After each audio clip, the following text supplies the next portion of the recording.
For the next goal, I'll be describing on goal number 2, KPI 3, which is number of wrong surgery performed. This goal is only applicable to hospital or medical institution that treat patients with OT facility available.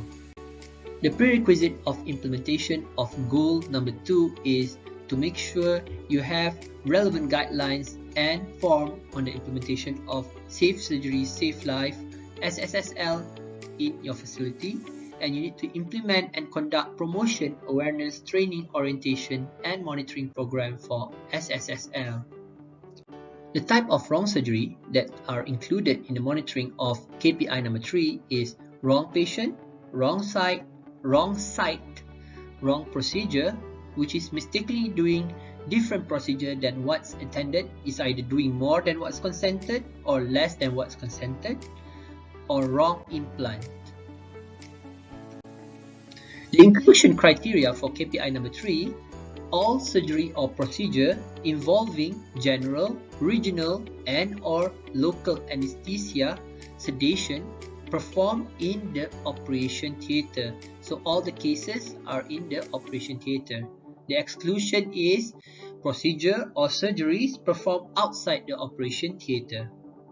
For the details on KPI number 3, number of wrong surgery performed, data to be reported is total number of wrong surgeries performed, total number of operation or procedure performed in operation theatre in hospitals providing surgical services. Target is 0 case of wrong surgery, and data should be collected monthly basis, and cases can be detected through your facility patient safety incident reporting system. It is applicable for all hospital and medical institutions with operation theatre.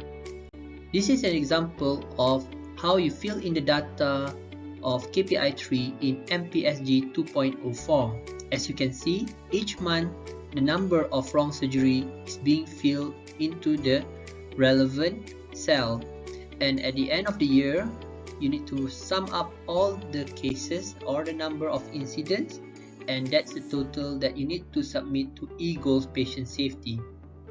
And at the bottom there, the total number of surgery or procedure performed in the hospital operation theatre is also being added up and totaled up to the end of the year, so that it can be submitted to the e-goals patient safety online reporting system. Next, we'll be talking about goal number 2, KPI number 4, number of unintended retained surgical item. The acronym is URSI. Again, the prerequisite for implementation, you need to make sure relevant guideline and forms on the implementation of Safe Surgery, Safe Life and the new URSI guideline is available in your facility. You need to implement and conduct promotion, awareness, training, orientation, and monitoring program for Safe Surgery, Safe Life. Before moving on, let's look at the definition of unintended retained surgical item. URSI is unintended retention of a foreign object in a patient after surgery or other procedure, excluding object intentionally implanted as part of a planned intervention and object present prior to surgery that are intentionally retained. Surgical items are defined as material, instruments, or devices that are used in performing surgical procedure.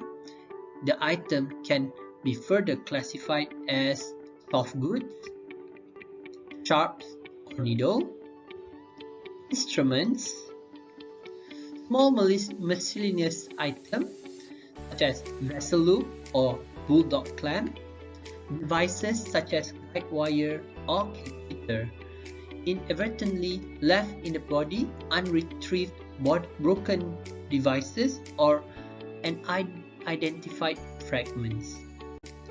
There are 3 categories of unintended retained surgical items. The first one being category 1. The surgical team was aware of the retained surgical item. However, surgeon determined the risk of retrieval is more than the risk of retention and thus leave the item in the patient. This is an example such as broken drill bit in the bone.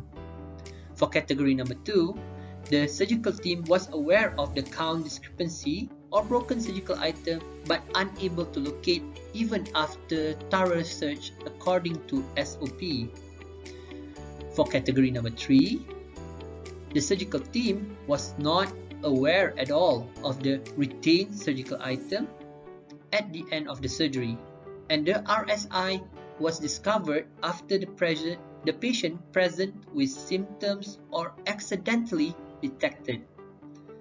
Note, any material that was left intentionally for therapeutic or safety reason is not considered as unintended retained foreign body.